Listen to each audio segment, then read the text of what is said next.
राजस्थान में मंत्रिमंडल विस्तार को लेकर तरह तरह की खबरें आ रही हैं। ऐसा बताया जा रहा है कि 21 या 22 तारीख को मंत्रिमंडल का विस्तार होगा। उससे पहले आज राजस्थान के मुख्यमंत्री अशोक गहलोत ने हरीश चौधरी का इस्तीफ़ा स्वीकार कर दिया है।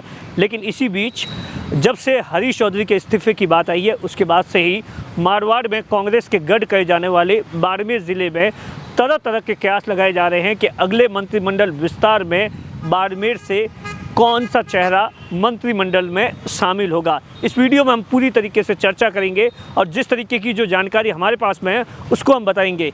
सबसे बड़ा जो बाड़मेर ज़िले से ऐसा देखा गया है कि जब भी राजस्थान में कांग्रेस की सरकार होती है तो एक कैबिनेट मंत्री बाड़मेर से होता है।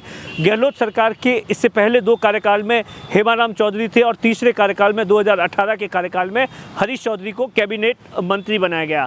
उसके बाद से ही लगातार इस बात के कयास लगाए जा रहे थे कि हरीश चौधरी के बाद में जब इस्तीफ़ा हो गया और इस बात को लेकर तरह तरह के बातें आने लगी कि हरीश चौधरी के बाद में कौन वो चेहरा होगा जो बाड़मेर से प्रतिनिधित्व करेगा। तो इसमें सबसे बड़े जो दावेदार है जो बताया जा रहा है हेमाराम चौधरी, जो कि पूर्व में 2 सरकारों में कैबिनेट मंत्री रह चुके हैं, साथ में वसुंधरा राजे सरकार में प्रतिपक्ष के नेता भी रह चुके हैं। लेकिन इस बार उन्हें इसलिए भी मंत्री नहीं बनाया गया क्योंकि वो सचिन पायलट खेमे से आते थे और पायलट के समर्थक कट्टर समर्थक माने जाते हैं और लंबे समय से पायलट को मुख्यमंत्री बनाने की मांग कर रहे हैं। इसीलिए शायद उनका नंबर नहीं लगा था 2018 के मंत्रिमंडल में। लेकिन उसके बाद जब आज से साल भर पहले जिस तरीके से कुछ कांग्रेस के विधायकों ने बगावत की तो उसमें सबसे वरिष्ठ जो विधायक थे वो हेमाराम चौधरी थे और हेमाराम चौधरी ने सचिन पायलट के लिए अपनी बेबाक बात कही थी और सचिन पायलट को लेकर उन्होंने आला कमान में जब बातचीत भी हुई थी उस वक्त भी साफ तौर पर कहा था कि मुख्यमंत्री सचिन पायलट होने चाहिए और कांग्रेस को मजबूत करने के लिए क्या क्या कर सकते हैं इस बारे में उन्होंने अपनी बात उस वक्त आला कमान के सामने रखी थी। जिसके बाद से लेकिन उसके बाद से ही इस तरीके के कई बार बताया गया कि अब मंत्रिमंडल का विस्तार होगा, अब मंत्रिमंडल का, लेकिन ऐसा बताया जा रहा है कि अब वो घड़ी आ गई है।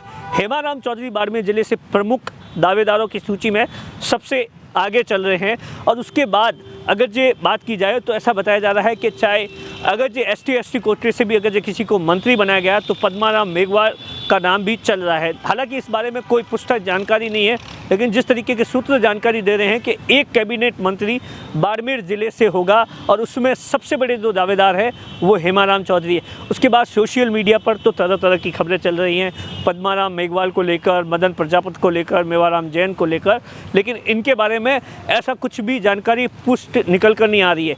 बहरहाल अभी ऐसा बताया जा रहा है कि हेमाराम चौधरी जयपुर कल पहुंच गए हैं।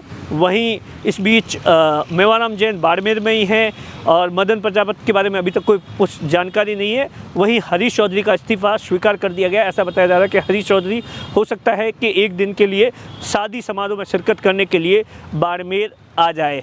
जिस तरीके से लोगों का कयास है, लेकिन एक बात साफ है कि हेमाराम चौधरी का मंत्री बनना लगभग तय है। कैमरे के पीछे अश्विनी रामावत है, मैं आपका साथी दिनेश बोहरा। अगर आपने हमारे YouTube चैनल को अभी तक सब्सक्राइब नहीं किया है तो अभी YouTube चैनल को सब्सक्राइब करें और इस लिंक को ज़्यादा से ज़्यादा शेयर करें।